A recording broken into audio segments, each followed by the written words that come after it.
හිතන්න ඔයා දොස්තර කෙනෙක් විදිහට කෙනෙක්ගේ ජීවිතයක් බේරගන්නවා. හැබැයි ඔයාගේ මේ බේර ගැනීම නිසා ලෝකයම විනාශ වුණොත්. අද Watch With You YouTube channel එකකින් ඔයාලට අරන් ඇවිල්ලා තියෙන්නේ ඇනිමේ ලෝකයේ අංක 1 psychological thriller anime එකක්. මේකේ නම Monster. එහෙනම් අපි යමු පළවෙනි එපිසෝඩ් එකට.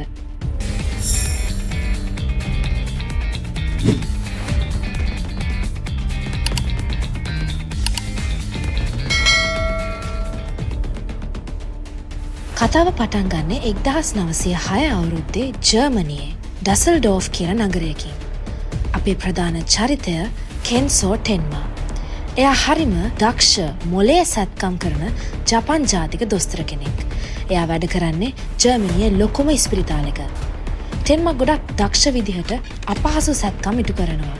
හැබැයි එයාගේ හැකියාව ගැන එයා උඩඟු වෙන්නේ නැහැ.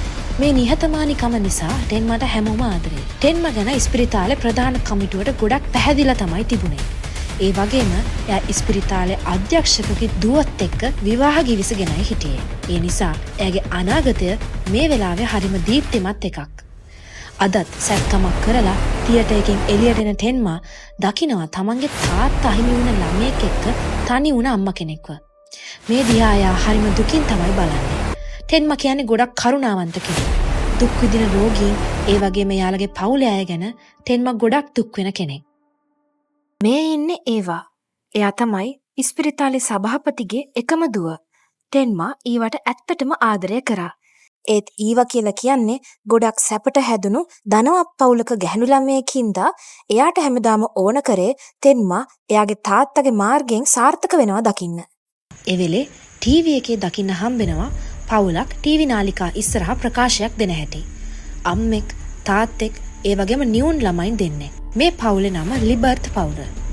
ලිබර්ත් පවුල මේ වෙනකොට ජර්මනියේ දකුණු පැත්තේ ඉඳන් වම් ප්‍රදේශයට ඇවිත් ටෙන්මා ඉන්න නගරේ පදිංචි වෙලා. මේ ඇවිල්ලා තියෙන පවුල රටේ ගොඩක් වැදගත් පවුලක් හින්දා තමයි ටීවී එකේ මේ විදියට ඒක ප්‍රචාරය කරන්නේ.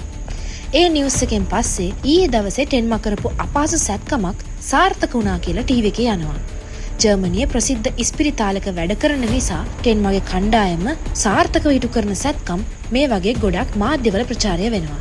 මේ සැත්කම ජර්මනියේ ප්‍රසිද්ධ ඔපෙරා ගායකයෙක්ගේ උගුරේ සැත්කමක්. මේ ගායකයා ජර්මනියේ සුප්‍රකට කලා ශිල්පියෙක් හින්දා එයාගේ සැත්කම සාර්ථක වුණ එක මුළු රටටම සතුට ගෙන දෙන ප්‍රවෘත්තියක්.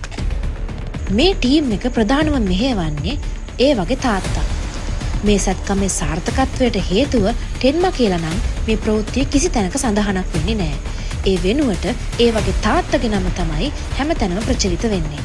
ඒවා නම් මේ ගැන සතුටු වෙනවා. ටෙන්මා ඇවිල්ලා නිහතමානී කෙනෙක් නිසා එයාගේ දක්ෂතාවයට ඒ වගේ තාත්තට ලැබුණ ප්‍රසාදය ගැන කිසි දෙයක් හෙලා දකින්නේ නැහැ. ඇත්තටම ජපානයෙන් ජර්මනියට ආපු ටෙන්මා අද මෙතන ඉන්නේ ඒ වගේ තාත්තා එයාට ලබා දුන්න අවස්ථා හින්දා. ඒවා කියනවා එයාගේ තාත්තා ළඟදීම අධ්‍යක්ෂ කමිටුවේ සභාපති වෙයි. එතකොට ටෙන්මාට සැත්කම් අංශයේ ප්‍රධානියා වෙන්න පුළුවන් කියලා. ඊළඟ දවසෙත් ලොකු සැත්කමක්. මේකත් ටෙන්මා සාර්ථකව ඉටු කරනවා. මේ සැත්කමට සහභාගී වෙනවා තවත් දොස්තර කෙනෙක්. එයාගේ නම ඩොක්ටර් බෙකර්. මේ කෙනා හිත යටින් ටෙන්මාට ගොඩක් ඊර්ෂ්‍යයි. සැත්කමෙන් පස්සේ එයා ටෙන්මාට කතා කරලා කියනවා ඔයා සැත්කම් වලට වගේම ලොක්කන්ගේ කැමැත්ත දිනා ගන්නත් හරි දක්ෂයෙක් නේද කියලා. එයා කියනවා ඒ වගේ තාත්තා ටෙන්මාව පාවිච්චි කරනවා එයාටම හොඳ නමක් හදාගන්න කියලා.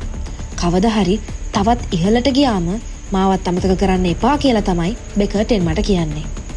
එතනින් පිට වෙලා යද්දී එයාට ආයෙමත් මුණ ගැහෙනවා කලින් දවසේ තමුන්ගේ මහත්තයාව අහිමි වෙලා හිටිය ගෑනු කෙනාවයි ළමයාවයි.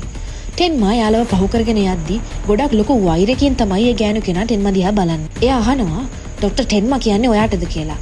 එක පාරටම කෑ ගහගෙන එයා ටෙන්මාව බිත්තියට තද කරනවා. ආයෙත් මගේ මහත්තයාට නැති වෙච්ච ජීවිතේ ලබා දෙන්න. මොකද ටෙන්මා ඔයා සැත්කම නොකරපු නිසා ඒක වෙන කෙනෙක් කරපු නිසා තමයි මට මගේ මහත්තයා නැති වුණේ කියලා. මේ ගෑනු කෙනා කියනවා එයාලා ඉස්පිරිතාලෙට ආවේ ගොඩක් කලින්. ඒත් එයාලගේ සැත්කම කරන්න කලින් පහුවෙලා ආපු ලොක්කෙක්ගේ සැත්කමක් ටෙන්මා කරා කියලා. මේ සැත්කම පළවෙනියට කරපු නිසායි තමන්ගේ මහත්තයාව නැති වුණේ කියලා අර ගෑනු කෙනා ටෙන්මාට කැහැගලා කියනවා. එදා මේ කෙනාගේ සැත්කම කරන්න කලින් ඒකට ලෑස්ති වෙවි හිටපු වෙලේ ලැබුණ හදිසි නියෝගයක් නිසා තමයි අර ප්‍රසිද්ධ ගායකයාගේ සත්කම කරන්න ටෙන්මට සිද්ධ වුණේ. ටෙන්ම මේ සිද්ධිය හින්දා හරියට කලකිරෙනවා. එදා රෑ ඒවත් එක්ක රෑ කෑමට එළියට ගිය වෙලෙත් එයා කල්පනාවෙන් බර වෙලා මේ ගැන හිතනවා. ඒ වහනවා මොකද්ද ප්‍රශ්නේ කියලා. ටෙන්ම කියනවා එයා එදා ඉස්පිරිතාලෙන් කරපු සත්කම් වල වාර්තාව කියෙව්වා. එයාට හම්බ වුණා කියලා. ඒකට අනුව අර කෑ ගහපු ගෑනු කෙනාගේ මහත්තයාගේ සත්කම කරලා තියෙන්නේ ડોක්ටර් බෙකා කියලා. එයාගේ අතින් වෙච්ච නොසැලකිලිමත් වැරද්දක් හින්දා ඒ මිනිස්සයාගේ ජීවිතේ නැති වෙලා කියලා. ඒවනම් මේක සුළු කොට තකනවා. එයා කියන්නේ හැම මිනිහෙක්වම එකම මට්ටමින් මනින්න බෑ. එයාලගේ තරාතිරම් අනුව තමයි එයාලට සැලකිලි ලැබෙන්නේ කියලා. ටෙන්මට හිතා ගන්න බෑ ඇයි ඒවා මේ විදිහට නපුරු කියලා. මේ අතරතුර නගරයේ වෙනත් තැනක කලබලයක්. පොලිසියෙන් ඊටම වේගෙන් එනවා මහරෑ අපරාධයක් වුණ තැනකට. මේ තැන තමයි අර එදා ටීවී එකේ ටෙන්ම කලින් දවසේ දැක්ක පවුල ජීවත් වෙලා තියෙන මන්දිරය. එදා රෑ වෙඩි තියනවා වගේ සද්දයක් ඇහුණ බවට අසල්වැසියෙක් දුන්න පණිවිඩයක් ලැබිලා තමයි පොලිසිය මේ මන්දිරේ දැන් වටලලා තියෙන්නේ. ගේ ඇතුළට කඩාගෙන යන පොලිසියට හමු වෙන්නේ ගොඩක් බිහිසුණු දර්ශනයක්. ලිබර්ත පවුලේ අම්මාවයි තාත්තවයි ගොඩක් සාහසික විදියට වෙඩි තියලා මරලා දාලා. පැත්තේ කාමරයකින් කවුරු හරි කෙනෙක්ගේ ඡායාවක් පෙනෙන නිසා පොලිසිය ඒ කාමරයටත් කඩාවදිනවා.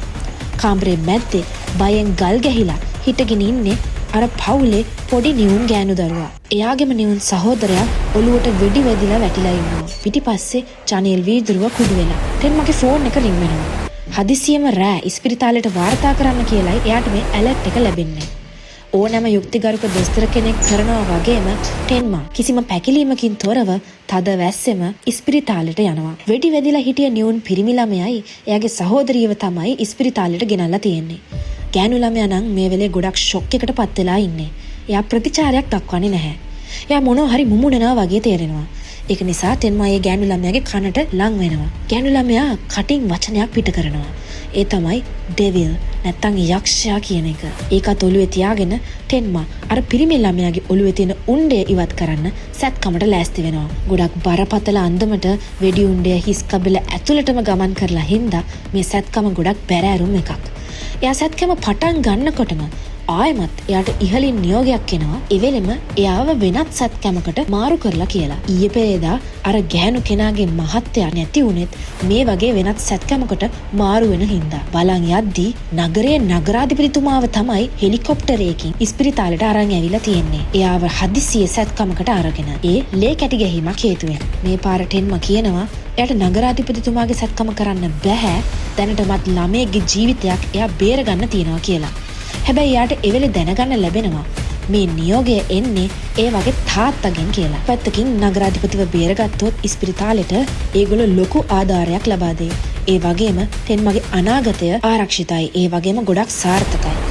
ඒත් ටෙන්මගේ හෘද සාක්ෂිය යාට කියනවා මම මේ ළමයව බේරගන්නවා. මොකද ඒ විදිහේ බැරෑරුම් සත්කම මේ වෙලේ කරන්නට වෙන කෙනෙක්ට හැකියාවක් නැහැ. ඒක ලොකු අවදානමක් කියලා. හැබැයි මේ ළමයාගේ සත්කම කරොත් එයා ඒ කරන්නේ ඒ වගේ තාත්තගේ අනට පිටුපෑමක්.